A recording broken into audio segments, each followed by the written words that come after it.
Olá pessoal, boa noite. Meu nome é Fernando Alves, sou aluno do curso de Letras, Língua Portuguesa aqui de Bragança. Essa apresentação aqui faz parte da disciplina Tópicos em Literatura, Escritoras do século XIX e Ecos Femininos na Amazônia, ministrado pela professora Alessandra Conte. E eu vou apresentar para vocês a escritora Júlia Lopes de Almeida. A escritora, a Júlia, ela nasceu em 24 de setembro de 1862.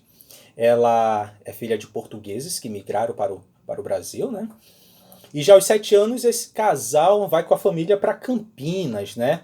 E a gente pode dizer que é nessa cidade que ela inicia a sua vida literária, né? Porque aí ela começa a escrever para o jornal A Gazeta de Campinas. Viajou para a Europa, teve um intenso intercâmbio com a Europa, principalmente com Portugal. E é em Portugal que ela encontra e ela se casa, né, com o Felinto de Almeida, um poeta Felinto de Almeida, né? Eles retornam para o Rio de Janeiro, esse casal vai ter 6 filhos. Júlia, ela começa a participar dos movimentos políticos de sua época, então ela politicamente ela é muito atuante. Ela continua contribuindo com jornais, né, do eixo ali Rio-São Paulo, Jornal de Senhoras, coluna semanal ali Dois Dedos de Prosa do O País, revista literária A Mensageira. Então ela de certa forma e se inclina para essa vida de escritora, né, desde cedo. Se a gente fosse traçar um perfil social da Júlia aqui, a gente pode dizer que ela é contra a supremacia masculina, então ela está muito alinhada ao tema do feminismo da sua época. Ela estava ali na linha de frente do movimento que pedia, né, que exigia o direito ao voto feminino. Ela foi abolicionista, foi republicana, lutou muito contra a violência sexual, né, violência contra a mulher. E teve, sobretudo, pessoal, ela teve em contato com a intelectualidade da sua época, né? Ela então ali, figuras como Machado de Assis, por exemplo, Euclides da Cunha, Aloysio de Azevedo, Olavo Bilac, essas figuras estavam ali, colegas de redação da Júlia, né? A propósito, o discurso ali, o segundo Congresso Internacional Feminista no Rio de Janeiro, o discurso de abertura foi dela, foi a Júlia que ali exigiu, né, ali nessa organização para obter o direito de voto feminino. Então a gente tem ali uma figura muito interessante, Júlia é uma figura muito interessante, ela politicamente, socialmente, ela muito atuante na sua época, né? Mas no entanto ela caiu no esquecimento. A gente sabe ali que o que deve ter motivado, né? Tava na verdade, como ela é do século XIX, ali da segunda metade do século XIX, e, e passou ali pelos movimentos políticos mais intensos do país, desde da abolição da escravatura, a transição ali do Império para a República, ela era republicana, né? Então, quem é que está ali nesse entremeio? É a construção ali de uma instituição que, de certa forma, formaliza o trabalho do escritor, que é a Academia Brasileira de Letras. Quem que estava à frente? A gente conhece muito ali o Machado de Assis, o José Veríssimo também estava por ali, e a Júlia Lopes de Almeida, ela fazia parte desse grupo. A propósito, na lista dos 40 integrantes da Academia Brasileira de Letras tem o nome da Júlia. Só que depois foi retirado, porque decidiu-se em última hora que seriam só membros masculinos. Quem é que entra no lugar dela? O marido, né, que não é um expoente, não foi um expoente da cena literária da sua época, assim como era, ou assim como foi a Júlia de Almeida. Ele se tornou então o seu membro consorte, né, da academia. Eu poderia listar aqui, né, mais de 24 obras da Júlia, mas eu vou começar aqui com o primeiro, que é o Contos Infantis de 1886, que foi publicado em Portugal. Esse livro foi escrito em parceria com a irmã dela, a Adelina Amélia Lopes Vieira, né? Teve 3 edições, 2 em Portugal e uma aqui no Brasil, no Rio de Janeiro, né? Vendeu mais de 15 mil exemplares. porque ele foi adotado e foi distribuído para as escolas do país. Num país, pessoal, que a taxa de analfabetismo chegava a 80%. Então ela foi massivamente, o material dela foi massivamente distribuído. A gente tem ainda ali livros em parceria com o filho dela, o Afonso, a Árvore, que é um livro infanto-juvenil. Ela publicou textos teatrais também, muitos romances, crônicas, contos. A propósito, eu vou tecer breves comentários aqui sobre o livro A Ânsia Eterna, que é um livro de contos dela publicado em 1903, tá? E o último livro dela é um romance, Pássaro Tonto, que foi publicado ali já nos seus últimos anos de vida, e ela teve publicação póstuma também. Júlia, ela faleceu em 30 de maio de 1934. Olha, a gente sabe que ali em 1934 a gente já estava no governo Vargas, né? Passou pela Semana de Arte, né, de 22, obviamente, produziu, publicou nessa época, mas, claro, ela não estava na semana, né? Ela foi relegada a essa temática mais voltada para essa escola anterior, naturalismo realismo. E ela faleceu ali em 34, ela tinha seus 61 anos, né? 71 anos.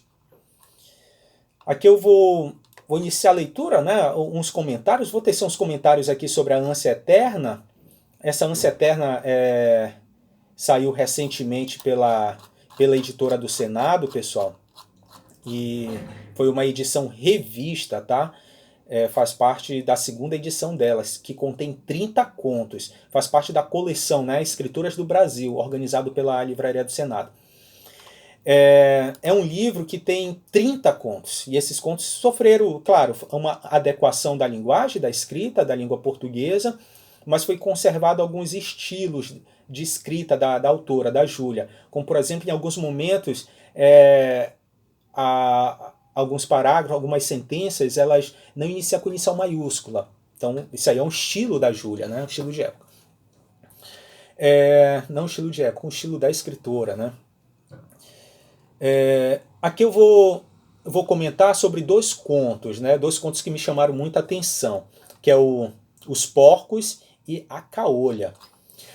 Tá, se eu for... Eu tentei aqui sistematizar a obra da Júlia a partir de uma... Qual é a temática que corta, que une todos esses contos, esses 30 contos compostos aqui, selecionados para a Ânsia Eterna. Eu poderia dizer que é a relação interpessoal, a relação entre pessoas. Eu poderia dizer que é essa a grande temática, só que essa temática é muito vaga, essa temática é recortada por outras três. A morte, o amor e a maternidade. Vez ou outra, o amor vai estar relacionado com a morte, a maternidade vai estar relacionada com a morte, então esse tema vai estar presente em mais de um conto. Mas a gente pode dizer ainda que é uma relação ali muito tensa, muito forte entre acontecimentos reais trágicos e trágicos. A gente tem a presença do grotesco? Tem, isso choca muito o leitor. Do inesperado, talvez essa seja uma marca muito forte desses contos da Júlia, que é o inesperado. Então, você, lá no clímax, alguma coisa tem uma virada muito forte na narrativa, isso surpreende o leitor. São tragédias individuais, então não são tragédias universais, que acontece com um sujeito comum. Tem uma certa crueza na escritura da Júlia. É uma escrita muito clara, as imagens são muito fortes, muito claras e muito fortes, com uma potência criativa muito grande, que a gente observa no encadeamento das ações ali. Tem final feliz? Não tem final feliz. A gente vê muita tristeza, a gente vê sacrifício, né? E vez ou outra esse clima de suspense, já que tem um inesperado, tem um clima de suspense ali. Tem violência sexual, tem gravidez, tem sofrimento materno, abandono amoroso, conflito intrafamiliares é muito forte, tá? Então, eu vou comentar aqui brevemente dois contos que me chamaram muita atenção. São Os Porcos. Os Porcos ali ela passeia assim por várias classes sociais. Ela vai desde a aristocracia até a classe mais periférica, que é ali dos empregados da fazenda, por exemplo. Então vou pegar aqui esse conto, que é o quarto conto, Os Porcos. A propósito, pessoal, estou com a versão digital aqui, tá? Que distribuída gratuitamente, a gente pode acessar, pode baixar na Editora do Senado, diretamente do site da Editora do Senado. Então o quarto conto é intitulado Os Porcos, e narra ali a relação entre o pai e a filha, e entre essa filha e o seu filho, porque é uma garota ali que acaba se envolvendo com o filho do patrão, né? E acaba engravidando. Né? Chega em casa, ela anuncia ao pai dela essa gravidez, e como muitas relações entre pai e filha, a gente já espera a reação desse pai, e é uma reação muito grosseira, muito violenta. Ele bate na filha, ele é agressivo com a filha e promete dar esse filho, esse rebento da Ubelina, o nome dessa garota, para os porcos. Então ele promete dar os filhos para os porcos. Na narrativa a gente não encontra assim momentos. A Júlia ela não dá pra gente outro contexto de interação da Ubelina com o pai, em que ele reitera essa promessa, né? Mas o filho fica prometido aos porcos. Então eu vou lavar a honra da minha família, a honra da minha filha, que ela perdeu essa virgindade, esse elemento de troca na sociedade. Em compensação, eu vou castigá-la com a morte do filho, vou dar o filho aos porcos. Ela fica muito impressionada com isso, porque ela narra, a Ubelina conta que viu em certo momento da sua vida um bracinho de criança ali na fazenda, né? Que provavelmente fazia parte, eram os restos de um repasto dos porcos ali. Então, de certa forma, era uma prática muito comum se livrar de um filho indesejado. Vamos dar esse filho aos porcos. Ela acaba desenvolvendo um afeto negativo por essa criança, né, pelo seu rebento, e promete parir esse filho na porta do pai, né? Então ela decide, no momento do parto eu vou ter na porta dele. A porta é como esse elemento do limiar, né? Mas só que é uma porta fechada. Quando ele abre esse limiar e essa criança entra nesse outro contexto social. Só que a gente vai descobrir que a saga pode ter um encadeamento diferente, né? A Ubelina, na noite do parto, né? Ela tá assim, uma lua cheia maravilhosa, e ela sai à noite com dores e começa a se despir, um ambiente muito noturno. A Júlia cria esse ambiente muito noturno para o leitor. Aparece uma ave noturna, que a gente pode dizer que é a rasga-mortalha por ali. Então um clima muito animalesco. E ela vai passando pela fazenda e as dores vão aumentando. Só que chega um ponto em que ela não alcança a casa, ela está meio distante, e a dor é tão intensa que ela não aguenta mais. E ela decide ter o filho ali. Não tem como ter de outra forma. Ela está sozinha no meio da noite, pare essa criança. Parece assim muito próximo de uma relação sabática, né, dessas reuniões noturnas, mas ela está só. E ela vai ter esse bebê.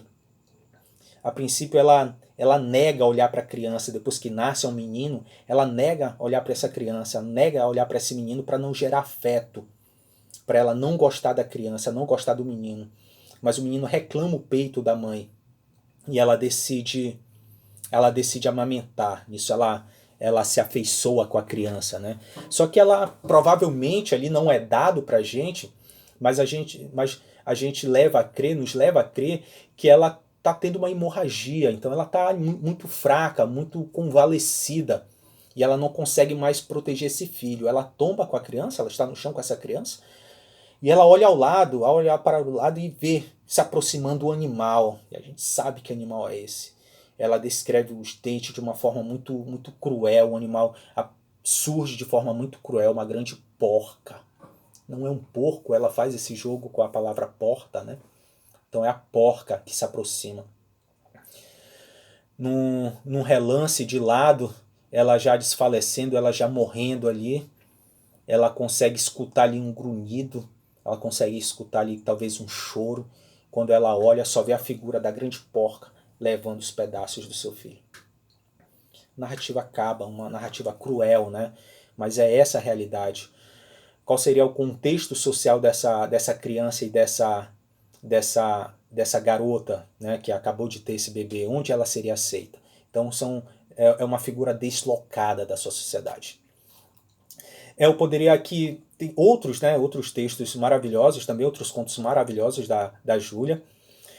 Vou comentar brevemente também aqui a Caolha, né? A Caolha, o conto de número 11. A Caolha também é uma relação ali da mãe com o filho, só que já nos é apresentado de cara uma mulher feia, com olho vazado. Uma mulher feia com olho vazado e pobre, mora na periferia, lava ali uma roupa para outras pessoas e tudo, para poder se manter. Recebe essa alcunha negativa de Acaolha, ela é xingada na rua, é maltratada na rua, mas ela se ganha, ela tem uma compensação que é o seu filho, que é o amor do seu filho. Ela tem um garoto. Só que esse garoto vai crescendo e esse garoto herda essa alcunha da mãe, né?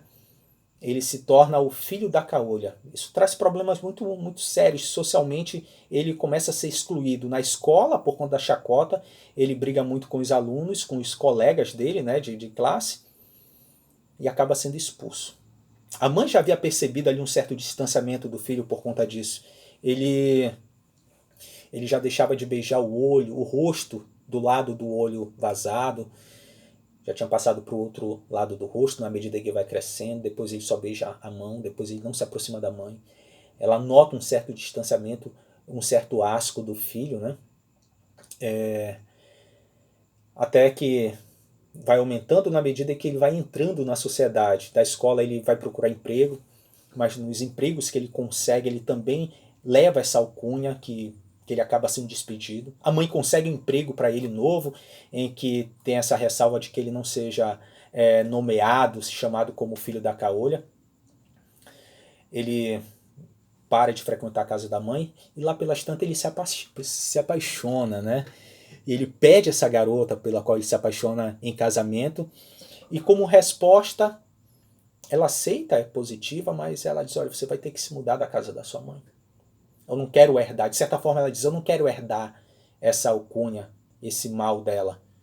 Eu não quero ser chamada de a nora da Caolha. Nisso ele tem uma briga com a mãe, eles saem brigados, e ele fica abalado com aquilo. Na manhã seguinte ele volta com a madrinha diz, eu vou contar, existe um segredo. De certa forma a gente já imagina qual é esse segredo, né? Esse segredo desse olho vazado, que é a estigma dessa mulher, que é a marca dessa mulher na sociedade, né? Que marca o filho também, e marca todos aqueles que entrar nesse círculo familiar. E ela revela que aquele olho vazado foi vazado por ele, quando ele tinha 3 anos, acidentalmente. Então é uma chaga recebida do filho, que volta para o próprio filho. E no filho, nessa busca para compreender, ele acaba descobrindo que ele próprio foi o mal. Ele próprio era a fonte do mal dessa mãe, né? Então dá para lembrar aqui de tema clássico, por exemplo. Por exemplo, a nevrose da cor. Só não vou comentar, mas eu vou dizer que na nevrose da cor acontece lá em Tebas. Então, de certa forma, ela dialoga com esse tema. O que é que tem em Tebas, né? Não na nevrose da cor, que é outra ideia. É um conto que traz outra ideia. O que é que tem em Tebas? Tem o Édipo. O que é o Édipo? É aquele que vai atrás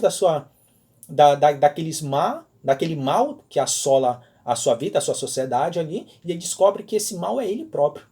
Então, de certa forma, dialoga com essa ideia da pessoa que vai atrás desse estigma, e ele próprio é a fonte desse estigma.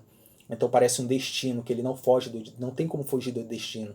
Assim como o Belina, que queria fugir do destino do filho, ser comido, devorado pelos porcos, no final ela própria entrega o filho para uma grande porca, né, que o devora. Então diante dessa crueza, desse inesperado, dessa surpresa, dessa realidade crua que a gente se depara quando lê os contos da Júlia Lopes de Almeida. Pessoal, é isso. Muito obrigado. Até a próxima.